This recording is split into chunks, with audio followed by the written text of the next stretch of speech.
Welcome to Shukla study point. आप सभी का स्वागत है आपके अपने YouTube channel Shukla study point में। मैं शिवम शुक्ला आप सभी दोस्तों का हार्दिक स्वागत करता हूं। आज के वीडियो के माध्यम से हम लोग चर्चा करेंगे सोशियोलॉजी के बहुत ही इंपॉर्टेंट क्वेश्चंस के बारे में, और उस क्वेश्चन का नाम है दहेज। याद करिए कि जब मैं मॉडल पेपर लिखित वाला सॉल्व करवा रहा था तो मैंने एक प्रकार से जो दीर्घ उत्तरीय प्रश्न है उनके उत्तर को आपको नहीं बताया होगा, और मैंने कहा था कि दीर्घ उत्तरीय प्रश्नों के उत्तर को मैं करवाऊंगा जो कि आपकी परीक्षा की दृष्टि से बहुत महत्वपूर्ण होंगे। तो दहेज से आपकी परीक्षा में दीर्घ उत्तरीय का एक प्रश्न और लघु उत्तरीय या अति लघु उत्तरीय में से एक प्रश्न हमेशा पूछा जाता है। मतलब कि दो प्रश्न आपके दहेज को लेकर के पूछे जाते हैं। दहेज की परिभाषा, दहेज का अर्थ, दहेज के क्या कारण है और दहेज का निवारण कैसे किया जाता है, दहेज का दुष्परिणाम क्या क्या हो सकता है, सारे पहलुओं पर चर्चा करने का प्रयास इस वीडियो के माध्यम से हम करेंगे। तो लिखित परीक्षाओं के लिए बहुत इंपॉर्टेंट होगा डॉक्टर राम मनोहर लोहिया अवध विश्वविद्यालय, जननायक चंद्रशेखर बलिया विश्वविद्यालय, वीर बहादुर सिंह पूर्वांचल विश्वविद्यालय या अन्य विश्वविद्यालय जिनकी परीक्षाएं ऑब्जेक्टिव होने वाली हैं उनके लिए बहुत लिखित होने वाली, उनके लिए बहुत महत्वपूर्ण होगा यह लेक्चर। चलिए हम जानने का प्रयास करते हैं। ये प्रश्न आपकी परीक्षा में एकदम से 100% आने वाला है, एकदम से श्योर आप मान लीजिए कि ये प्रश्न आपकी परीक्षा में आएगा। तो दहेज की अवधारणा को विस्तार से हम लोग समझ लेते हैं। ठीक है, सबसे पहली बात दहेज का अर्थ और परिभाषा हम जानेंगे कि आखिरकार दहेज होता क्या है और इसकी परिभाषा क्या है। प्रश्न आपसे क्या पूछेगा, इसमें प्रश्न आपसे ऐसे पूछेगा कि दहेज को परिभाषित कीजिए, इसके कारणों और दुष्परिणामों की व्याख्या कीजिए। या फिर आपसे प्रश्न पूछ सकता है कि दहेज क्या है, परिभाषा दीजिए एवं सिद्ध कीजिए कि यह एक सामाजिक बुराई है दहेज। अथवा प्रश्न आपसे पूछ सकता है कि दहेज से आप क्या समझते हैं, दहेज की समस्या का समाधान करने वाले उपायों पर प्रकाश डालिए। तो कुछ ऐसे प्रश्न आपसे बन सकते हैं। तो जो भी प्रश्न आपसे बनेगा दहेज से रिलेटेड आप आसानी से कर पाएंगे अगर आपने इस वीडियो को अंत तक देखा। चलिए अब हम जानने का प्रयास करते हैं कि अपराध की अर्थ अपराध का क्या दहेज का क्या अर्थ है और परिभाषा क्या है। दहेज जो है एक सामाजिक बुराई है, एक प्रकार से एक सामाजिक समस्या भी बन चुकी है आज के परिवेश के हिसाब से अगर देखें वर्तमान में। ठीक है, तो दहेज एक समस्या का स्वरूप या रूप तब ग्रहण कर लेता है जबकि वर पक्ष कन्या पक्ष से धन और सामान की सौदेबाजी करके विवाह निश्चित करता है। मतलब पहले से ही तय हो जाता है कि भैया 2 लाख रुपया और एक हीरो होंडा स्प्लेंडर आपका मिलेक है। ठीक है, ऐसे पहले फिक्स हो जाता है। दहेज में पहले लड़की वाले पक्ष के लोग आते हैं, गांव वगैरह में आप देखे होंगे या कहीं पर भी शहरों में आप देखते हैं कि जब एक प्रकार से लड़की वाले आते हैं शादी ढूंढने, तो एक प्रकार अच्छा लड़की वाले भी हैं वो अपनी लड़की को अच्छे जगह भेजना चाहते हैं। तो जब अच्छे लोगों के यहाँ जाते तो वो लोग डिमांड करते हैं कि भाई मुझे एक कार चाहिए। अगर ज़्यादा अमीर होते हैं या सरकारी नौकरी तो एक कार तो फिक्स हो जाती है पहलवे से। ठीक है, चाहे 4th ग्रेड की नौकरी है, सरकारी है, तो आपका 4 चक्का मिलेगा एकदम से तय होएगा। तो इस प्रकार से क्या होता है कि भाई लोग देते भी बहुत सारे हैं और जिनके पास है वो तो दे रहे हैं, लेकिन उनके चक्कर में जो गरीब हैं बेचारे उनको भी मजबूरी में खेत और बेच करके किसी न किसी तरीके से देना ही पड़ता है। ठीक, तो एक प्रकार से एक प्रतिष्ठा की बात अब जो है हो चुकी कि भाई फलाने के शादी में इतना दहेज मिला था और बगलिए के और शादी हुए उनमें दहेज नहीं मिला तो बड़ा बवाल होता है उनका। मतलब कि एक अगर दहेज ज़्यादा मिला तो आपका सामाजिक प्रतिष्ठा ज़्यादा है। आजकल लोग ई भावना से एक प्रकार से दहेज लेते और देते हैं। तो दहेज को हम समझने का प्रयास करेंगे। तो दहेज जो था पहले जब हुआ करता था, अभी हम समझेंगे बताएंगे आपको, हालांकि समझें तो शायद इतने पर ही दहेज दानवी स्वरूप ग्रहण कर लेता है जब उसको सौदेबाजी में एक प्रकार से होता है। यदि यह सौदेबाजी कन्या पक्ष की आर्थिक स्थिति के अनुकूल और उसकी भावना के अनुरूप होती है, दहेज तब विरोध को जन्म देता है। जब असमर्थ और मांग की तुलना में आर्थिक दृष्टि से आसक्त कन्या पक्ष को निश्चित धन और सामान आदि देने के लिए विवश किया जाता है और उसे आत्मा के अंश के रूप में पाली गई योग्य और सुकुमारी कन्या के भावी सुख और चैन की आशा में कर्ज लेकर के या घर संपदा को बेच करके वर पक्ष की मांग पूरी करनी पड़ती है। मतलब मजबूरी में देना ही पड़ता है।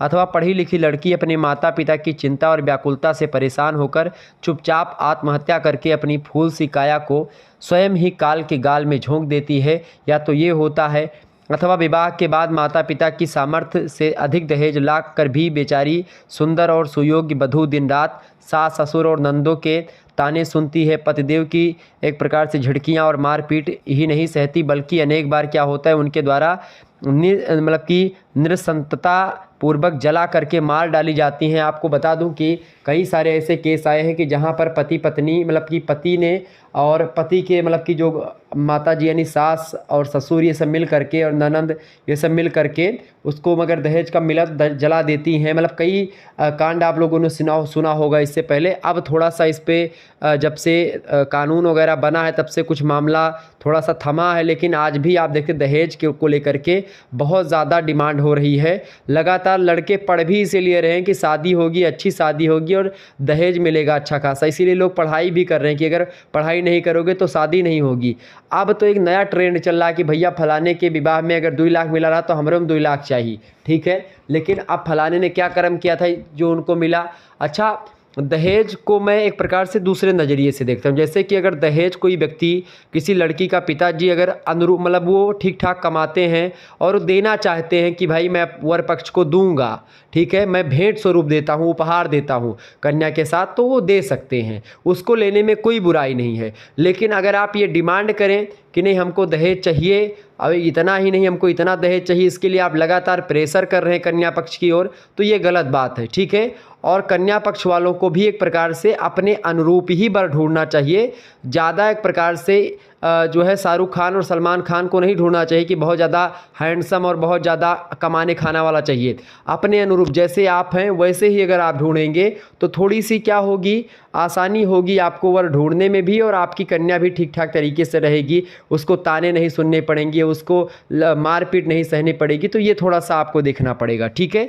दहेज का रूप जो है एक अलग प्रकार सा अब आज के वर्तमान परिवेश में होता जा रहा है। लोग पढ़ लिख करके दहेज की आशा करते हैं। कहा गया कि भाई शिक्षा, अगर आप शिक्षित होंगे तो दहेज कब मिलेगा, मतलब कि दहेज को मतलब कि रोका जा सकता है। लेकिन आजकल जो युवा हैं पढ़ लिख कर के भी दहेज लेना चाहते हैं। आजकल की कुछ कन्याएं भी हैं जो अपने माता पिता को कहते नहीं दे दो दहेज दो, फ़ोन पे बातचीत होती, पहले में फिक्स रहता है। बड़ी एक प्रकार से दुविधा हो चुकी है आजकल के शादी विवाह में। देखें, हालांकि हम लोग पढ़ रहे हैं समाजशास्त्र में दहेज, तो दहेज निरोधक अधिनियम आया था 1961 में पहले आया और उसको संशोधित किया गया 1986 में। तो दहेज निरोधक संशोधित अधिनियम 1986 में दहेज की परिभाषा दी गई कि विवाह के संबंध में वर यानी कि जो वर पक्ष होता है पुरुष वर्ग का, यानी कि जो दूल्हा होता है, अथवा वधू माने कन्या यानी कि दुल्हन, अथवा किसी अन्य व्यक्ति को दी गई अथवा दिए जाने के लिए करार की गई संपत्ति या अन्य मूल्यवान प्रतिभूति दहेज होगी। ऐसा दहेज निरोधक अधिनियम 1986 में, जो कि 1961 का संशोधित रूप है, उसमें बताया गया दहेज की परिभाषा कि भाई विवाह के संबंध में विवाह से रिलेटेड वर अथवा वधू दोनों को यहाँ पर हो सकता है। वधू पक्ष मतलब कि कन्या पक्ष भी देता है और वर पक्ष भी देता है, कहीं कहीं पर आप देखते हैं। तो वर अथवा वधू अथवा किसी अन्य व्यक्ति को दी गई अथवा दिए जाने के लिए करार की गई जो संपत्ति होती या अन्य मूल्यवान कोई वस्तु होती है, जो कीमती वस्तु होती, प्रतिभूति कोई होती, प्रतिभूति माने कोई कीमती वस्तु, ठीक है, तो उसको दहेज में हम गिन लेते हैं, ठीक है। दूसरे विद्वान आते हैं, मतलब कि ये विद्वान है मैक्स रेडिन महोदय कहते हैं कि साधारणतया दहेज का वह तात्पर्य है जो विवाह होने पर एक पुरुष अपनी पत्नी अथवा उसके परिवार से प्राप्त करता है। मतलब अपने जो पुरुष होता है वो जिस कन्या के साथ शादी करता है, उस कन्या के माता पिता के द्वारा वधू को, मतलब कि वधू के माता पिता के द्वारा वर के माता पिता को या स्वयं वर को एक प्रकार से कुछ दिया जाता है, संपत्ति दी जाती है, उसी संपत्ति को दहेज कहते हैं, ठीक है।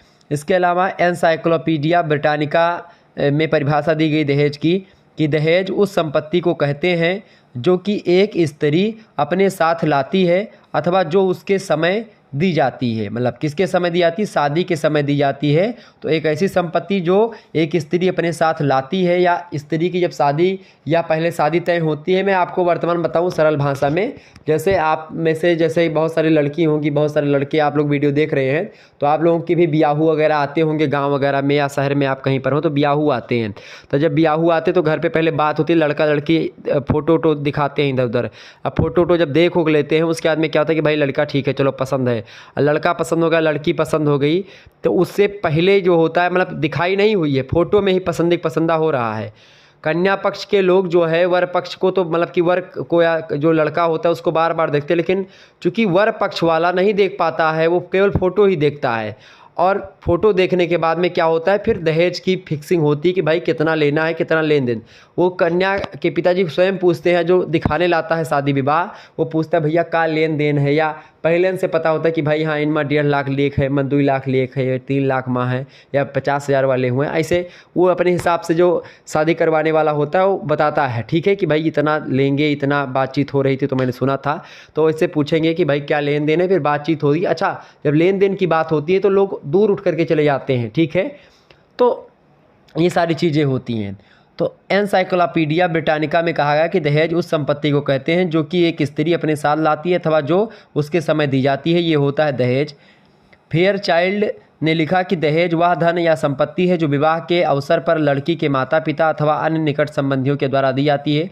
हो सकता है लड़की का माता पिता दे रहा हो, अगर लड़की का माता पिता नहीं दे रहा तो उसके मामा, उसके फूफा या अन्य कोई व्यक्ति जो सगा संबंधी है लड़की का वो दे सकता है, ठीक है, वो देता है, ठीक है। मजबूरी में देना पड़ता है बहुत सारे लोगों को, बहुत सारे लोग जो है अपने मन मर्जी से देते हैं। तो ये हो गया दहेज। दहेज समस्या के कई कारण हैं, अब कारणों पर फोकस करते हैं, जो कि कारण आपको जानना परम आवश्यक है। दहेज प्रथा सदियों से संचित अनेक सामाजिक, आर्थिक और सांस्कृतिक कारकों का संयुक्त परिणाम है। संक्षेप में दहेज समस्या के कई कारण हैं, ठीक है। अब कई कारणों को समझने से पहले एक बात मैं आपको बता दूं, दहेज की परंपरा की शुरुआत जो हुई है ये बहुत पहले से होती आ रही। पहले जब राजा महाराजा की शादी वगैरह होती थी तो राजा लोग क्या करते थे, गाय वगैरह देते थे और धन मताह देते थे खूब ज़्यादा, ठीक है, घोड़ा दे देते थे, हाथी देते थे। तो इस प्रकार से राजा महाराजा देते थे। अब राजा महाराजाओं का अनुकरण किसने किया, जो मंत्री वगैरह उनके यहाँ होते थे उन्होंने, मंत्रियों से सैनिकों ने किया, सैनिकों से व्यापारियों ने किया और व्यापारियों से जो एक प्रकार से खेती करने वाले लोग थे उन लोगों ने। तो एक प्रकार से धीरे धीरे करके क्या हुआ कि जो उच्च वर्ग के लोग थे या जो धनी वर्ग का लोग था, धनी वर्ग के लोग जब एक प्रकार से आपस में उपहार की भेंट, चूँकि जिसके पास धन है उसको देने में कोई बुराई नहीं है, वो दे रहा है, कोई ले रहा है, उसके पास धन है, कोई दिक्कत की बात नहीं। लेकिन उसके चलते क्या होता है, जो गरीब व्यक्ति है वो भी एक प्रकार से उसको भी देना लेना पड़ता है। समस्या यहाँ पर खड़ी हो जाती है कि भाई गरीब व्यक्तियों को भी वो चीज़ करना पड़ता है। जैसे कि आजकल क्या है, अगर शादी हो रही, शादी में डीजे बंधवाना अब एक एकदम से वो होगा। अगर आपकी शादी में डीजे नहीं जाता तो आपको लोग गमार कहेंगे भाई ये कहाँ से बारात चली आए तो बैंजो बंधवा खाली डीजे। अच्छा, आजकल शहरों से क्या हो रहा है कि तमाम प्रकार के वो सब बाजा गाजा क्या बोलते हैं, भांगड़ा और दुनिया भर का शहनाई वगैरह खूब जो होता है, पता नहीं कौन कौन से बाजे अब बनने लगे हैं। रोड लाइट का ज़माना आ गया कि भाई रोड लाइट में वो लादे खड़े रहते हैं, जो बुजुर्ग लोग होते हैं, बहुत सारे लोग कुछ पैसे पा जाते हैं बेचारे, लेकिन लगातार खड़े रहते हैं। और बहुत सारे एक आध दो लोग तो बेहोश कभी कभी हो जाते हैं उसे खड़े खड़े, गर्मी में जब ज़्यादा शादियाँ होती है तो ये सब एक प्रकार से बड़ा प्रकरण हो जाता है। तो शादी ब्याह अब एक प्रकार जितनी कमाई आपकी धरी होती है सब नष्ट हो जाती है, क्योंकि इतना ज़्यादा फंक्शन बढ़ा लेते, इतना ज़्यादा चीज़ें हो जाती है उस समय कि भाई व्यक्ति खेत वो बेचता है किसी तरीके से, खेतों नहीं है तो कर्जा लेता है किसी से, बैंक से कर्जा लेता है। अच्छा, बैंक गरीब लोगों को बैंक भी कर्जा नहीं देता है। अगर आप बिना खेत के या बिना किसी के वो जाओगे कर्जा मांगने बैंक से कि भाई मुझे ज़रूरत है आप कर्जा दे दो, तो बैंक आपको कर्जा नहीं देगा। बैंक तब आपको कर्जा देगा जब वो उसको पता चलेगा कि भाई आपके पास कुछ संपत्ति जिसको बाद में हम जब्त कर सकते हैं जब आप उसको पैसा नहीं देंगे, ठीक है। लेकिन होना चाहिए गरीब व्यक्तियों के लिए भी कुछ व्यवस्था करनी चाहिए सरकार को भी कि भाई गरीब व्यक्ति भी अपने ऊपर किडनी फेफड़ा के ऊपर कुछ तो ले सके, कुछ तो ले सके, उसकी देह की कीमत कुछ तो एक प्रकार से बताओ। अब उसके पास मानते खेत नहीं, गरीब घर में पैदा हुआ बेचारा, अब वो क्या करे, अगर पूंजी भी नहीं उसके पास एकत्रित हो पा रही तो आगे चल करके वो बेचारा क्या कर पाएगा। तो पूंजी एकत्रित करने के लिए कुछ व्यवस्था तो सरकार को करनी ही चाहिए ना कि गरीब व्यक्ति अमीर कैसे बने, ठीक है। इसको लेकर के सरकार को कुछ नीति जरूर बनानी चाहिए। हालांकि ये मैं कोई एक प्रकार से ना तो सलाहकार हूँ और ना ही इतना ज़्यादा ज्ञानी हूँ कि मैं सरकार को सलाह दे सकूँ, लेकिन जो गरीबों की रिक्वायरमेंट होती है वो तो ज़रूर सरकार को सुननी चाहिए और जाननी भी चाहिए, ठीक है। तो पहले बड़े बड़े लोग ये करते थे दहेज वाला, लेकिन अब जो गरीब लोग हैं वो बेचारे अनुकरण के चक्कर में, फैशन के चक्कर में कहते हैं दुनिया तबाह है, तो तबाह एकदम से हो चुका है। अब मन को दुई राय नहीं है, सब 2 नंबर 3 नंबर जोन में कमाए पावत हैं, पैसा खो बघाए पैसा कमात हैं, मतलब किसी तरीके से बस पैसा कमा लेते हैं। ये देखते नहीं कि भाई सामने वाले को, अगर मैं पैसा कमा रहा हूँ तो सामने वाले पर क्या उसका असर पड़ रहा है, या सामने वालों की जेब से अगर पैसा मैं निकाल रहा हूँ तो सामने वाला कहाँ से कमाया होगा, इसको नहीं सोचते हैं। सब अपना सोच रहे हैं और स्वार्थ के चक्कर में पूरी दुनिया एकदम से पगलाई हुई है। सब पैसा और बढ़ाना चाहते, सब पैसा डबलिंग करना चाहते हैं। कई सारे बैंक तो भाग ही गए इसी डबलिंग के चक्कर में। तो ये सब एक प्रकार से लोग करते हैं और वो सब पैसा कमा करके क्या कहाँ पर खर्च करते हैं, शादी ब्याह में खर्च करते हैं और अन्य स्थानों पर खर्च करते हैं। तो क्यों इतना ज़्यादा एक प्रकार से टिटिमा करना और क्यों ज़्यादा एक प्रकार से, मैं नहीं कहता कि मैं शादी ब्याह के खिलाफ़ हूँ, लेकिन अगर आपके पास पैसे नहीं है शादी करने की तो कोई ज़रूरत नहीं कि समाज क्या कहेगा शादी नहीं कर पाए। आप किसी मंदिर में जाइए, आसानी से पुजारी जी रहते हैं, उनको कुछ 150 दक्षिणा देंगे, वो स्वस्ति वाचन बोल देंगे और मांगलिक श्लोक बोल देंगे। मांगलिक श्लोक के साथ साथ जयमाला हो जाएगा वहीं पर, उसके बाद में सिंदूर उंदूर लगा लो, काम खत्म, हो गई शादी। ठीक है। अब पैसा नहीं तो उसके चक्कर में आप क्या करोगे, परेशान हो जाओगे एकदम से, पूरा डीजे और बैंजो बधवा करके ही डांस करते हुए शादी होगी। अगर नहीं है तो प्लीज़ खेत वोत ना बेचे किसी शादी के चक्कर में, आप ऐसे भी कर सकते हैं। ठीक है। तो ये कई संशोधन होने चाहिए। अब क्या होता है, सबसे पहला कारण दहेज का क्या है, शास्त्रीय नियम का दुरुपयोग हो रहा है। शास्त्रीय नियम का दुरुपयोग कैसे हो रहा है, जैसे कि दहेज का सर्वप्रथम स्रोत हिंदू विवाह शास्त्रीय स्वरूप है। हिंदू विवाह के प्रशस्त स्वरूपों में ब्रह्म विवाह को अत्यंत श्रेष्ठ विवाह माना जाता है।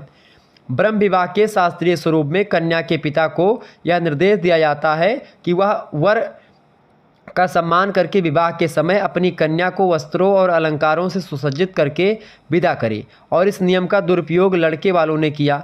वे धन प्राप्त करने के लालच में अपने पुत्रों को बेचने लगे हैं, और इस विक्रय से लड़के वालों को दोहरा लाभ हुआ है। लड़के की कीमत भी घर में आ गई और बिका हुआ माल मतलब लड़का भी वापस घर में आ गया। स्वार्थी और लोभी लड़के वालों ने ब्रह्म विवाह के नियम का सहारा लेकर के दहेज की मांग प्रारंभ कर दी, और धीरे धीरे यह बीमारी संपूर्ण हिंदू समाज में फैलती गई। और हिंदू समाज ही नहीं बल्कि अब देखिएगा और समाज जो हैं और धर्म के लोग, सब में एक प्रकार से दहेज का हो गया प्रकरण। लेकिन वास्तविक अगर शास्त्रों में देखें तो कोई दहेज वहेज का लफड़ा ही नहीं था। जिसको मन होता था उपहार स्वरूप कुछ दे देते थे कि भाई हाँ चलो शादी हो रही, कुछ दे दिया। अब उसको लोग अपना रहे हैं तो उसमें एक प्रकार से हिंदू धर्म का कोई दोष नहीं है। दूसरा कारण ये है कि विवाह की अनिवार्यता। अच्छा, विवाह की अनिवार्यता, और भारत जैसे देश की अगर बात करें तो भारत में विवाह की अनिवार्यता एकदम से है। बिना विवाह एक प्रकार से अगर आप विवाह नहीं हुआ तो समाज में आपको उच्च दर्जा नहीं मिलता है। हिंदुओं में विवाह करना प्रत्येक व्यक्ति का अनिवार्य कर्तव्य माना जाता है, क्योंकि विवाह के बिना व्यक्ति अधूरा है, अपूर्ण है। ठीक है। चूँकि स्त्री जो होती है अर्धांगिनी होती है, तो बिना स्त्री के एक प्रकार से अधूरा जीवन मतलब कि माना जाता है। हिंदू विवाह एक धार्मिक संस्कार है जिसके बिना गृहस्थ आश्रम में प्रवेश नहीं किया जा सकता, जो 5 महायज्ञों की पूर्ति का 3 ऋणों को चुकाने और पुत्र प्राप्ति के द्वारा मोक्ष प्राप्त करने का साधन है। मतलब कि जो महायज्ञ होते हैं, 5 महायज्ञ हैं, उन महायज्ञों को पूरा करने का, 3 ऋण होते हैं, पितृ ऋण और देव ऋण, ये सब ऋण होते हैं, तो उन ऋणों को चुकाने का।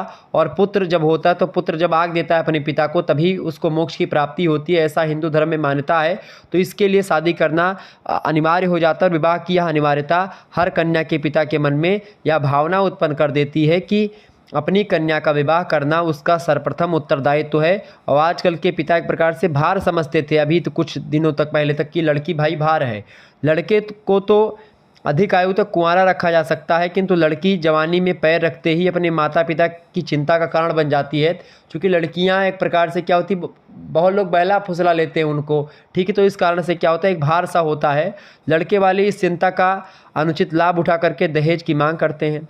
आर्थिक जीवन में प्रचलित मांग और पूर्ति का नियम जो है विवाह के क्षेत्र में दहेज की राशि निश्चित करने लगता है, और इस प्रकार से विवाह की अनिवार्यता कहीं ना कहीं पे कि विवाह करना ही जरूरी है, ये एक प्रकार से सामाजिक दृष्टिकोण है। अगर बिना विवाह के अगर आप एक साथ रहते तो आपको नहीं रहने दिया जाएगा। तो एक प्रकार से इसीलिए दहेज को एक प्रकार से बढ़ावा मिला।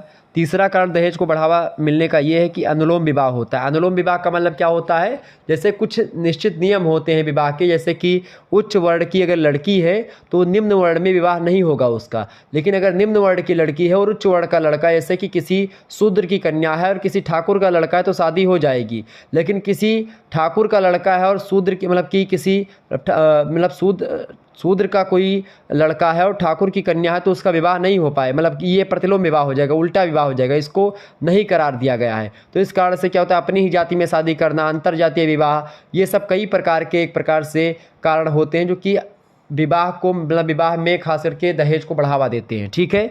तो हिंदू सामाजिक विधान में अनुलोम विवाह का नियम भी दहेज प्रथा के विकास और प्रचलन का एक महत्वपूर्ण कारण है, और इस नियम के अनुसार कन्या का विवाह अपने से नीचे वर्ण के लड़कों से नहीं किया जा सकता, किंतु लड़का अपने से नीचे वर्ण की लड़की के साथ विवाह कर सकता है। और इस नियम के कारण निम्न जातियों की लड़कियों के विवाह का क्षेत्र तो बहुत विस्तृत हो जाता है, क्योंकि वे अपनी जाति के अतिरिक्त उच्च जातियों से भी विवाह कर सकती हैं।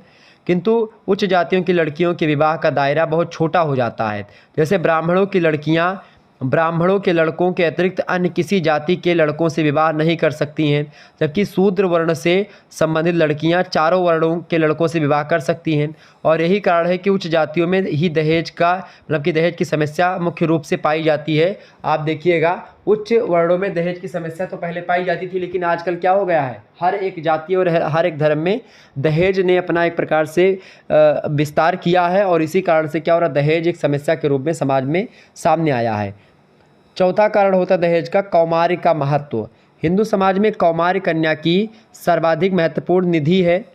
संसार के सभी सभ्य समाजों में कौमार्य को सामाजिक मूल्य प्रदान किया गया है। अनेक समाजों में तो विवाह से पूर्व कौमार्य भंग होने पर बहुत अधिक परेशानी नहीं होती, किंतु हिंदू संस्कृति कौमार्य के प्रति इतनी चेतना जागृत कर देती है कि विवाह से पूर्व ही कौमार्य भंग हो जाने पर कन्या का विवाह करना अत्यंत कठिन हो जाता है। मतलब कि अगर शादी से पहले आप किसी लड़के के साथ संबंध बना लेती हैं तो एक प्रकार से आप मान करके चलो कि आपका शादी बड़ी मुश्किल हो जाएगी। शादी एक प्रकार से होने को भी होगी, अगर कोई लड़का शादी करना भी चाहेगा तो बहुत सारे आपके गांव के ही लोग क्या करेंगे, लड़के के जाएंगे, शादी बारात आ जाएगी, फिर भी एक प्रकार से वो भरेंगे जा करके और उसट करवा देंगे विवाह हुआ सब। ठीक है, यौवन की तरंगे संयम के बांध को तोड़ सकती हैं, अतः प्रत्येक पिता अपनी लड़की का विवाह जल्दी से जल्दी कर देना चाहता है। और हिंदुओं ने इसी भय से बाल विवाह करने प्रारंभ कर दिए थे, और आज भी कन्या का पिता अधिकाधिक वर मूल्य चुका करके शीघ्र ही अपनी कन्या का विवाह कर देना चाहता है। अच्छा, ये जो एक प्रकार से जो विवाह प्रचलित हुआ, खास करके जो मतलब छोटे मतलब कि बाल विवाह जिसको कहते हैं, ये चूँकि जब पहले विदेशी आक्रांता आते थे तो हिंदुओं की कन्याओं को एक प्रकार से, चाहे मुस्लिम आक्रांता की बात की जाए या अन्य आक्रांता जो भी आए, तुर्क, यमन, हूण जो भी आए, उन लोगों ने यही किया कि भाई कन्याओं को एक प्रकार से ज़बरदस्ती विवाह कर लेते थे। तो यही कारण था कि भाई बाल विवाह प्रचलन हो गया कि छोटे से विवाह कर दिया। ठीक है, तो इस प्रकार से क्या होता है, ये कौमार्य का महत्व तो हिंदू समाज में ज़्यादा है कि भाई अगर कुमारी है कन्या और उसके विवाह नहीं किया गया, कुमारी उसका अगर भंग हो गया, ठीक है, अगर किसी लड़के के साथ संबंध पहले से बना लेती है तो उसका शादी करना मुश्किल हो जाता है, और यही कारण है कि जल्दी शादी हो जाती है, और इसी चक्कर में दहेज एक प्रकार से लोग देते हैं किसी न किसी तरीके से। पांचवा कारण है धन की प्रतिष्ठा एवं महत्व।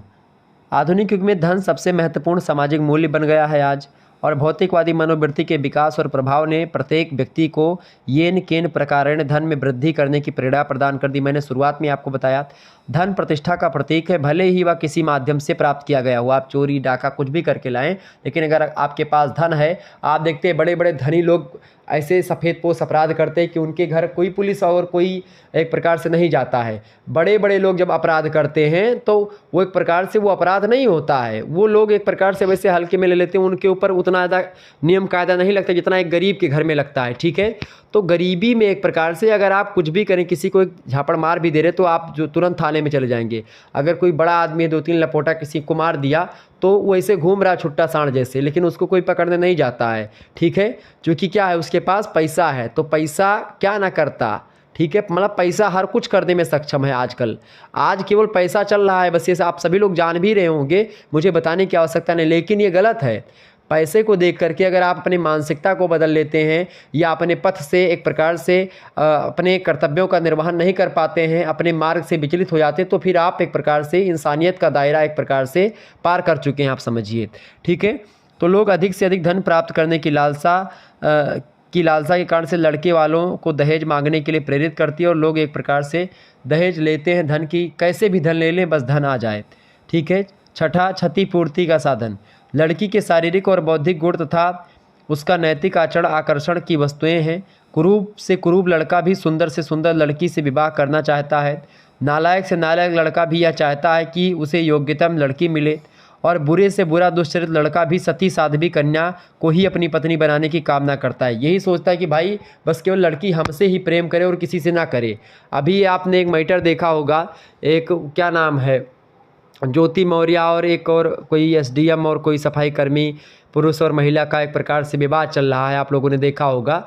तो विवाद का क्या मसला, कि भाई जो है उसने पढ़ा लिखा, लड़की पढ़ लिख गई और वो एक प्रकार से तो उसको धोखा दे गई। तो आप देखें ऐसे कई सारे उदाहरण आप पुरुष समाज के भी दे सकते हैं कि पुरुषों ने धोखा दिया स्त्रियों को, और स्त्रियों के भी कई हैं लेकिन कम हैं स्त्रियों के, ठीक है।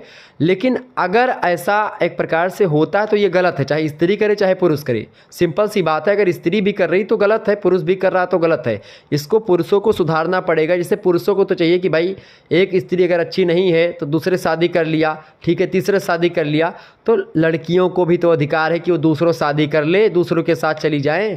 आप घर में अपनी बीवी मतलब शादी कर लेते हो, घर में आपकी बीवी बैठी है, चार दीवारी में है, आपके माता पिता सब कुछ है, और आप दिन भर एक प्रकार से मार्केट में घूमते हैं, इधर उधर नैन लड़ाते हैं, तो उसमें तो आपकी स्त्री आपको रोकने नहीं जाती। उसको क्या पता कि आप बाहर क्या कर रहे हैं, किसके साथ मुंह काला कर रहे हैं, लेकिन घर में वो बैठी बेचारी। तो अगर उसने कभी मन बना लिया, कभी घूम टहलाई बाहर या कुछ देख दाख लिया इधर उधर, तो आप उस पर एक प्रकार से बहुत ज़्यादा भौंकने लग, मतलब कि एक प्रकार से प्रेशर बनाने लगते हैं। तो यही एक प्रकार समस्या है पुरुष समाज की कि अपना करें तो एक प्रकार से फिर वही क्या हो गया, खुद करें तो एक प्रकार से वो रासलीला है, और दूसरा करे तो फिर वही कैरेक्टर ढीला हो गया। तो ये एक प्रकार से क्या होगा, ये दोनों के लिए लागू होता है कि भाई अगर आप कर रहे हो तो मैं भी करूँगा, सिंपल सी बात है, अगर आप नहीं करोगे तो मैं भी नहीं करूँगा। तो ये एक प्रकार से, लेकिन अगर कोई गलत नहीं कर रहा तो उसके साथ गलत करना जैसे जो हुआ वो गलत है। जैसे अगर ऐसा नहीं है जो आकाश मौर्य कुछ है, अगर वो उसने गलत आपके साथ नहीं किया तो आपको भी गलत नहीं करना चाहिए था, ठीक है। ये होता है कि भाई अगर क्रिया प्रतिक्रिया का नियम फॉलो करें, अगर आपके साथ गलत हो रहा है तो आप भी गलत करें या आप कंप्लेन करें पुलिस में। तो ये सब चीज़ें हैं। तो क्या होता है, बुरे से बुरा दुष्चरित लड़का भी सती साध्वी कन्या को अपनी पत्नी बनाने की कामना करता है। लड़कियों की मतलब लड़कियां भी एक प्रकार से अपनी पति के संबंध में यही कामनाएं होती हैं, पर वे विवश होती हैं क्योंकि वे पराया धन होती हैं। लड़कियों को क्या कहा जाता है भाई कि पराया धन है लड़कियां, और किसी न किसी तरीके से उनकी शादी कर देनी होती है, ठीक है। तो कभी कभी क्या होता है कि मतलब कि वो ना चाहते हुए भी उनको शादी करनी पड़ती है, ठीक है। जिनकी चयनात्मकता यानी सिलेक्टिविटी सिलेक्टिविटी का कोई महत्व नहीं होता लड़कियों की, ठीक है। ऐसी लड़कियों का विवाह आसानी से नहीं होता जो सुंदर नहीं है अथवा जिनमें बौद्धिक, शारीरिक या नैतिक दोष होता है। उनकी इन कमियों की पूर्ति दहेज का धन दे करके लोग करते हैं। मतलब अगर लड़कियों में कोई कमी है तो 1-2 लाख रुपए और बढ़ा देते हैं, ठीक है। मैंने कई अपने आसपास के क्षेत्रों में ही ऐसा देखा है। और अपनी असुंदर और विकृत शरीर या मस्तिष्क वाली खासकर कन्याओं का विवाह करने के लिए भी लोगों को दहेज देना पड़ता है। चूँकि अगर कन्या अच्छी नहीं है, देखने में कुरूप है, तो लोगों को दहेज 2-3 लाख बढ़ा करके ही देना पड़ता है, इसमें कोई दो राय नहीं है, ठीक है। 7वां कार्ड ये कि सम्मान का प्रतीक। दहेज वर्तमान काल में स्वयं सामाजिक सम्मान का प्रतीक बन गया है। जो व्यक्ति अपनी कन्या के विवाह में अधिक से अधिक दहेज देता है उसकी सामाजिक प्रतिष्ठा बढ़ जाती है। अतः लोग ऋण लेकर के भी अपनी प्रतिष्ठा का प्रदर्शन करने के लिए अधिक से अधिक दहेज देने का प्रयत्न करते हैं, और लोग लेने का प्रयत्न भी करते हैं। इस प्रकार सम्मान का प्रतीक है, लोग ज़्यादा से ज़्यादा दहेज भी देने का प्रयास करते हैं। दहेज का दुष्परिणाम क्या, इसको जान लेते हैं। पहला दुष्परिणाम है कि माता पिता को दुश्चिंता होने लगती है। दहेज की चिंता में अनेक माता पिता दिन रात घुटते रहते हैं। कई बार क्या होता है कि समाज में प्रतिष्ठित और भले आदमी लड़की के लिए उपयुक्त दहेज की व्यवस्था करने में असमर्थ हो जाते हैं, और इसके कारण से वो आत्महत्या कर लेते हैं। पहला दुष्परिणाम। दूसरा दुष्परिणाम दहेज का ये होता है कि प्रेम विवाह, यानी कितनी ही पढ़ी लिखी योग्य कन्याएं जब अपने माता पिता को अपने विवाह के लिए परेशान देखती हैं तो ये बहुत दुखी हो जाती हैं, और दहेज को उनके दुख का कारण समझती हैं। और ऐसी अवस्था में वो क्या कर लेती हैं, अंतरजातीय विवाह या प्रेम विवाह करके अपने माता पिता की परेशानी दूर कर देती हैं और भाग जाती हैं किसी लड़के के साथ। क्योंकि प्रेम विवाह में दहेज की कोई समस्या नहीं होती है, किंतु ऐसे विवाह प्रायः असफल हो जाते हैं। जो प्रेम विवाह होता है, लव मैरिज, वो आप देखते, चूँकि कोई सामाजिक प्रतिष्ठा का वो नहीं रहता। लड़की और लड़का का जो विवाह होता है, पूरा गांव भर, इधर का है उधर का पूरा गांव समाज है, तो सभी लोग आपस में देखते कि भाई हाँ हमारे साथ में सामने शादी होती। तो कभी कोई अगर मसला होता, झगड़ा लड़ाई होता, तो उनके माता पिता, गांव पटीदार सब लोग समझाते हैं कि भाई झगड़ा हुआ है, अब 7 जन्म आपको साथ में रहना, मतलब कि साथ ही में रहना है पूरा जन्म, ठीक है। तो इसके कारण से प्रेम विवाह एक प्रकार से असफल इसलिए होता है चूँकि उसमें कोई गवाही वगैरह बहुत कम होते, तो इसी कारण से असफल हो जाता है। और चूँकि क्या होता है कि उसमें एक दूसरे के बीच में जो तालमेल होता है वो गड़बड़ हो जाता है प्रेम विवाह में, ठीक है। घर वालों का साथ नहीं मिलता। तीसरा जो एक प्रकार से दुष्परिणाम है दहेज का, वो होता है आत्महत्या की प्रेरणा। दहेज की व्यवस्था करने में असमर्थ माता पिता की चिंता और उनके कष्ट को देख करके अनेक भावुक कन्याएं आत्महत्या कर लेती हैं, और वो ये समझती हैं कि उनके ही कारण माता पिता का जीवन दुखी हो गया, और इसी कारण से वो आत्महत्या कर लेती है। चौथा दुष्परिणाम ये है दहेज का कि कन्या शिशु की हत्याएं। दहेज के भय ने कतिपय उच्च जातियों में कन्या शिशु की हत्या की दानवी प्रथा को जन्म दिया है। कुछ जातियों में जन्म के समय ही कन्याओं को मार देने की परिपाटी प्रचलित हो गई है, मतलब कि जैसे कन्या पैदा हुई तो उसको ख़त्म कर दो, मार दो। तो एक प्रकार से कन्या शिशु की हत्याएँ भी एक प्रकार से आपको देखने को मिलती दहेज के कारण से। ठीक है। पांचवा दुष्परिणाम यह है कि बाल विवाह तथा अनमेल विवाह। दहेज मतलब इसमें क्या होता है कि दहेज प्रथा ने बाल विवाह और अनमेल विवाह को प्रोत्साहन दिया। दहेज प्रथा ने बाल विवाह और अनमेल विवाह की कुप्रथाओं का विकास किया। माता पिता थोड़ा बहुत दहेज देकर के अपनी लड़कियों का विवाह बचपन में ही कर देते हैं। जितनी अधिक आयु होगी कन्या के लिए उतनी ही अधिक आयु का लड़का ढूंढना पड़ता है, जो अधिक योग्य होने के कारण से अधिक दहेज देकर के ही प्राप्त किया जा सकता है। क्योंकि जब लड़का छोटा होता है तो उसका एक प्रकार से कोई पैसा वैसा कम कमाता है, लड़का कमाता ही नहीं है, तो उस समय बड़े जल्दी निपट जाते हैं। और बाद में लड़का अगर ज़्यादा कमाने लगे तो फिर तो उसको ज़्यादा दहेज देना पड़ता है, इसीलिए पहले से विवाह कर देते हैं। नवयौवना कन्याओं का विवाह बूढ़े या अधेड़ या पुरुषों के साथ इसलिए कर दिया जाता है क्योंकि बूढ़े वर्ग को दहेज नहीं देना पड़ता है। किंतु इस प्रकार के अनमेल विवाह से लड़की का दाम्पत्य जीवन नीरस हो जाता है। उसका यौवन पुष्प खिलने से पहले ही मुरझाने लगता है। उसका दाम्पत्य जीवन आनंद से शून्य हो जाता है। बूढ़ा पति थोड़े दिनों के बाद मतलब कि थोड़े दिनों का मेहमान होता है, और जब वह विवाहिता गृहस्थ सुख भोगने के योग्य हो जाती है तो विधवा हो जाती है। और इसीलिए वैधव्य हिंदू नारी के लिए सर्वाधिक दुखद अभिशाप होता है और समाज में कोई स्थान नहीं होता। अब एक प्रकार से वर्तमान समाज में अगर विधवा की बात की जाए तो विधवा को लोग एक प्रकार से एक्सेप्ट कर रहे हैं, और विधवा को वो एक प्रकार से मिलता है जो उसको सुख मिलना चाहिए, और उसको भी सामाजिक प्रतिष्ठा मिलती है। अब नहीं, ये पहले होता था कि विधवा को देख लिया तो भाई हमारा काम बेकार हो गया। अभी भी बहुत सारे लोग ऐसी मानसिकता रखते हैं, हालांकि ऐसा कुछ होता नहीं है। ठीक है, ये बात ध्यान रखिएगा। छठा देखिएगा, अनैतिकता का व्यभिचार में वृद्धि। चूँकि अपना अगर मैं सनातन धर्म की बात करूँ, हिंदू धर्म की बात करूँ तो बड़ा ज़बरदस्त धर्म है, लेकिन इसको अगर आप फॉलो करेंगे अच्छे तरीके से, उचित ढंग से फॉलो करेंगे और पढ़ेंगे इसको, तब जान पाएंगे। अगर आप किसी सुनी सुनाई बातों पर फोकस करेंगे तो आप नहीं समझ पाएंगे। सिंपल सी बात। अनैतिकता और व्यभिचार में वृद्धि होती है दहेज के कारण से। दहेज अनैतिक आचरण और व्यभिचार को बढ़ावा देता है। समय रहते दहेज न जुटा पाने के कारण माता पिता बड़ी आयु तक लड़कियों का विवाह नहीं कर पाते। बहुत सारे ऐसे माता पिता आप देखने को मिलेंगे। इसके अलावा और मजबूरी में अपनी काम वासना को दबाने का प्रयत्न करती हैं लड़कियां, किंतु संयम की एक सीमा होती है। सभी लड़कियां अधिक आयु तक ब्रह्मचर्य व्रत का पालन नहीं कर पाती हैं और यौन आवश्यकता और अक्सर बड़ी उम्र की कुमारियों को अनैतिक यौन संबंध स्थापित करने के लिए मजबूर कर देते हैं और वे व्यभिचार में फंस जाती हैं। और स्पष्ट है कि दहेज व्यभिचार को भी बढ़ावा देता है। दहेज के कारण से क्या होता है, कभी कभी व्यभिचार भी एक प्रकार से या अलग तरीके से अनैतिक संबंध बनाना पड़ता है लड़कियों को, क्योंकि जब ज़्यादा समय हो गई भाई, एक कंट्रोल की सीमा होती जैसा कि यहाँ पर बताया गया, तो इसको भी थोड़ा ध्यान में रखना होता है। तो दहेज व्यभिचार को बढ़ावा भी देता है। सातवां जो एक प्रकार से दुष्परिणाम है दहेज का, वो ये होता है कि निर्धनता में वृद्धि होती है। सामान्य आय वाले, मध्यम श्रेणी के तथा कम आय वाले लोग अपनी लड़कियों के दहेज के लिए उनके जन्म से ही पैसा बचाना और एक प्रकार से पैसा जोड़ना शुरू कर देते हैं। वे अपने खाने पीने, बच्चों के पालन पोषण और अन्य आवश्यक खर्चों में निरंतर कटौती करते करते एक प्रकार से इकट्ठा करते हैं पैसा को, और कर्ज लेकर के दहेज पूरा करने में निरंतर कष्ट सहते रहते हैं और निर्धन हो जाते हैं, और उनका जीवन स्तर दहेज के कारण से एकदम से गिर जाता है। तो ये कारण एक प्रकार से दहेज का दुष्परिणाम है, निर्धनता में वृद्धि होती है दहेज के कारण से। ठीक है, दहेज का समाधान कैसे कर सकते हैं हम दहेज समस्या का? तो देखिए, दहेज समस्या के समाधान के लिए निम्नलिखित कदम उठाए जा सकते हैं। जैसे कि पहला कदम, अंतर्जातीय विवाह को प्रोत्साहन देकर के या उन्हें अनिवार्य बना करके हिंदू विवाह के क्षेत्र को और भी अधिक विस्तृत किया जा सकता है। मतलब कि जैसे कि जो अंतर्जातीय विवाह है कि एक लड़की अगर कोई ब्राह्मण की कन्या है, ठाकुर से विवाह हो जाए, वैश्य से विवाह हो जाए, शूद्र से विवाह हो जाए, ऐसा जब होगा, अंतर्जातीय विवाह होगा, एक जाति दूसरी जाति में विवाह कर सकता है, ऐसा जब खुला नियम हो जाएगा तो दहेज हो सकता है कम हो जाए। दूसरा समाधान ये हो सकता है कि लड़कियों की शिक्षा का और अधिक प्रचार प्रसार किया जाए। इससे भी क्या होगा, दहेज जब ज़्यादा लड़की पढ़ी लिखी होगी, लड़की पढ़ी लिखी कुछ कमाएगी तो लोग दहेज वैसे ही मांगना बंद कर देंगे। ठीक है। तीसरी बात, लड़कियों को आत्मनिर्भर बना करके भी दहेज की समस्या का निराकरण किया जा सकता है। अगर लड़कियां आत्मनिर्भर होंगी, नौकरी करेंगी तो कोई दहेज नहीं मांगेगा। ठीक है, लड़की भी कमा रही है। ठीक है। लेकिन लड़के क्या करते हैं, अच्छा लड़कों को भी शादी वगैरह उसी की अच्छी होती, लड़कों में भी दहेज जरूर नहीं कि लड़के पक्ष के लिए ही सारे जिम्मेदार, लड़की पक्ष के लिए भी बहुत जिम्मेदार है। क्योंकि हर एक लड़की को हैंडसम लड़का चाहिए, हर एक लड़की को एक प्रकार एकदम सुंदर और एकदम सुशील और सरकारी नौकरी वाला एकदम से पैसा रुपया हो, जो शॉपिंग करवाए, ये करवाए, वो करवाए, दुनिया भर का फलान ढमाक, उसको भी बहुत ज़्यादा कमाने खाने वाला चाहिए लड़कों को।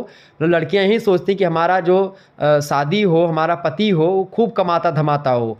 तो जब खूब कमाता धमाता पति ढूंढोगी, शॉपिंग ढूंढोगी, तो माता पिता को तो दहेज देना ही पड़ेगा।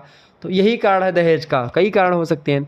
तो लड़कियों को आत्मनिर्भर बना करके ही दहेज की समस्या का निराकरण किया जा सकता है। चौथी बात, दहेज के विरुद्ध समाज में जनमत जागृत करने तथा उच्च वर्ग के लोगों द्वारा अत्यंत सीधे सादे एवं सरल ढंग से अपने बच्चों के विवाह करने का निश्चय करने से शेष समाज को दहेज न लेने की प्रेरणा दी जा सकती है। मतलब जब उच्च वर्ग के लोग दहेज नहीं देंगे तो जो निम्न जाति के लोग हैं, निम्न वर्ग के लोग हैं, वो भी एक प्रकार से अनुकरण करेगी, भाई फलाने ठाकुर ने या फलाने ब्राह्मण ने, शुक्ला ने दहेज नहीं दिया या दहेज नहीं लिया, तो हम भी दहेज नहीं लेंगे। ऐसा लोग अपनाते, बहुत सारे लोग अपने गाँव के जो उच्च वर्ग के लोग या उच्च जाति के लोग हैं, उनके द्वारा किए गए कर्मों को अपनाते कि भाई फलाने नहीं कर रहे हैं तो मैं भी नहीं करूंगा, फलाने अपने शादी में गोला नहीं दागे हैं तो हम भी गोला नहीं दागेंगे, ठीक है, डीजे नहीं बंधवाए तो हम भी डीजे नहीं बंधवाएंगे। लेकिन अगर वही डीजे बंधवा रहे हैं तो आपको भी डीजे बंधवाना, एक प्रकार से वो कहेंगे भाई फलाने के मन डीजे रहा, हमारा डीजे बंधवा चाहिए, ठीक है, ये सब होता है। इसके अलावा पांचवा समस्या का समाधान ये हो सकता है कि दहेज की समस्या के निराकरण में सबसे अधिक योगदान अविवाहित नवयुवक कर सकते हैं। यदि प्रत्येक नवयुवक या दृढ़ संकल्प कर ले या दृढ़ निश्चय कर ले कि वह अपने विवाह पर ना तो स्वयं दहेज की मांग करेगा और ना ही अपने अभिभावकों को दहेज लेने देगा, तो समस्या का मूल कारण ही नष्ट हो जाएगा। और इसके लिए दहेज विरोधी युवक संघ बनाए जाने चाहिए, जो सामूहिक प्रयास करके युवकों को विवाह पर दहेज लेने से रोकेंगे। तो एक प्रकार से ऐसा जब होगा तो दहेज पर रोक लग जाएगा। दहेज को वास्तव में समस्या तभी समझा जाना चाहिए जब वह सामान्य आवश्यकता की वस्तुओं और कन्या के सौभाग्य और सुखी जीवन की कामना के लिए दिए गए वस्त्र अलंकारों की भेंट का अतिक्रमण कर जाए। प्रत्येक समाज में मतलब कि जब ज़्यादा हो जाए, ज़बरदस्ती लिया जाए, मांगा जाए, ठीक है, तब उसको समस्या समझना चाहिए। प्रत्येक समाज में माता पिता या सगे संबंधी और मित्रादि विवाह के शुभ अवसर पर अपनी सामर्थ्य के अनुसार विभिन्न प्रकार के उपहार भेंट करते हैं। हिंदू विवाह गृहस्थ आश्रम में प्रवेश करके दाम्पत्य जीवन की व्यवस्था करने का नाम है, जिसे धार्मिक कर्तव्य समझा जाता है। और विवाह के बाद भी जीवन भर लड़की का अपने पितृगृह से निरंतर अटूट संबंध बना रहता है। और माता पिता, आप देखते हैं प्रत्येक माता पिता की स्वाभाविक इच्छा रहती है कि वे अपनी सामर्थ्य के अनुसार अपनी कन्या को गृहस्थ जीवन के लिए उपयोगी वस्तुएं उपहार में देते रहते हैं और देते भी हैं, ठीक है। और इस सीमा तक स्वेच्छा से स्नेह के कारण से दी गई वस्तुओं को समस्या मानना उचित प्रतीत नहीं होता है। लेकिन जब ज़बरदस्ती मांगा जाए कि नहीं कूलर देना है तो कूलर ज़बरदस्ती लेना है, हीरो होंडा स्प्लेंडर ज़बरदस्ती लेना है कि नहीं दोगी तभी एक प्रकार से घर में आने देंगे, नहीं तो नहीं लाएंगे, ये सब बेकार। ये दहेज के लिए अगर कोई करता तो उसके खिलाफ केस होना चाहिए, ठीक है। प्रदर्शन के लिए अनावश्यक धन और भेंट देना तथा विवाह की शर्त के रूप में लड़कों वालों के द्वारा विशेष धनराशि या वस्तुओं की मांग करना अनुचित है और अवैध माना जाना चाहिए। कानून के द्वारा अप्रत्यक्ष दहेज को रोकना कठिन कार्य प्रतीत होता है। और जिस प्रकार बड़े बड़े अधिकारियों से लेकर के निम्न श्रेणी के कर्मचारी तक अधिकतर लोग प्रत्यक्ष या एक प्रकार से मतलब प्रत्यक्ष रिश्वत नहीं लेते हैं, या कार्य मेज के ऊपर नहीं बल्कि मेज के नीचे चलता है। और आप देखते हैं कि इसीलिए रिश्वत नहीं रुक रही है, क्योंकि वो मेज के ऊपर नहीं ली जाती, मेज के नीचे ली जाती है, क्योंकि यह लेने वाले तथा देने वाले दोनों को लाभ पहुंचाती है। संभवतः दहेज देने वाला भी अपनी लड़की को अधिक कमाऊ या बड़े वर्ग के लड़के की बधू बनाने के लिए अप्रत्यक्ष दहेज देता है। मतलब वो एक प्रकार से कहीं ना कहीं पे वो बहुत ज़्यादा धनवान लड़का ढूंढने का प्रयास करते हैं जो लड़की के माता पिता होते हैं, और यही कारण है कि दहेज देना ही पड़ता है उसमें। जब तक दहेज देने वाला अपनी प्रतिष्ठा के लिए या मजबूरी में दहेज देने में ही अपना कल्याण समझता है, तब तक दहेज को केवल उसी सीमा तक कानूनन रोका जा सकता है जिस सीमा तक कानून रिश्वत को रोक सकता है। दहेज की समस्या का अंतिम समाधान तो जन जागरण है और अंतः प्रेरणा से ही संभव है कि भाई लोग खुद ही जान पाएँ कि भाई दहेज नहीं लेना है हमको, ठीक है, लो, ज़बरदस्ती मत मांगो, ठीक है, जो मिल रहा है वो लो। अपना आए कि भाई हम तुमको 1.5 लाख रुपए देंगे, ठीक है भैया 1.5 लाख रुपए दो, काम खत्म करो, चलो, ठीक है, जो बाराती जाए उनकी सेवा पाती कर दो, बस हो गया काम। तो एक प्रकार से अब इसमें क्या होता है कि जो है पड़ोसी ताना बोलते हैं, जो स्त्रियाँ होती है बगल में, कितना पाइन हो, कितना पाइन, कितना मिला तुमका, ऐसे पूछते हैं बगल बगल में। आप देखिए कभी, हम तो बहुत सुने हैं इधर उधर, हमारे गांव में ऐसा खूब होता है कि कितना मिला हो, कितना चढ़ाए ना तिलकिया माँ। अरे यार क्या मतलब कितना चढ़ाए थे, निपट रहा है, शादी विवाह हो रहा है, तो इतना ही बहुत बड़ी बात है। तो ये सब एक प्रकार दहेज का कारण, समाधान, समस्या का सारी चीज़ें मैंने आपको बता दी। तो दहेज से रिलेटेड कोई भी प्रश्न पूछा जाएगा, आप आसानी से इन्हीं जितनी चीज़ों को मैंने बताया है, ये चीज़ अगर आपकी समझ में आ गई होंगी तो आप आसानी से दहेज के बारे में कुछ भी पूछे। और हालांकि आपकी परीक्षा में लगभग 10 से 15 नंबर, यहाँ पर आपको बता दूं 15 नंबर आपका अधिकतम तैयार हो चुका है। तो आप लोग यह वीडियो एक प्रकार से देख लिए हैं तो आपका लगभग 15 नंबर फिक्स हो गया, ठीक है। बाकी और मॉडल पेपर मैं देता रहूँगा, और भी वीडियोज़ आपकी प्लेलिस्ट में पड़ी हुई हैं, आप लोग वीडियोज़ को देख लीजिएगा, ठीक है। प्लेलिस्ट में वीडियोज़ ऑलरेडी हैं। चलिए धन्यवाद, मिलते हैं फिर नेक्स्ट वीडियो में, तब तक के लिए जय हिंद जय भारत। आप सभी का बहुत बहुत धन्यवाद हमारे से जुड़ने के लिए। बीए फोर्थ सेमेस्टर सोशियोलॉजी का एक प्रकार से मॉडल पेपर ही है ये 2023 का, बीए फोर्थ सेमेस्टर का समाजशास्त्र का, जिसमें दहेज की परिभाषा, अर्थ, कारण, निवारण और एक प्रकार से दहेज के दुष्परिणाम के बारे में भी हमने जाना और समझा, ठीक है। समझ में आ गई चीज़ें। चलिए फिर, और इसी प्रकार से पॉलिटिकल साइंस या अन्य सब्जेक्ट के कुछ जो इंपॉर्टेंट क्वेश्चन से दीर्घ उत्तरीय उनको मैं चर्चा कर रहा हूँ। तो आप सभी लोग इस सीरीज को ज़्यादा से ज़्यादा मात्रा में लाइक करें, शेयर करें और सब्सक्राइब करें चैनल को। धन्यवाद, मिलते हैं नेक्स्ट वीडियो में।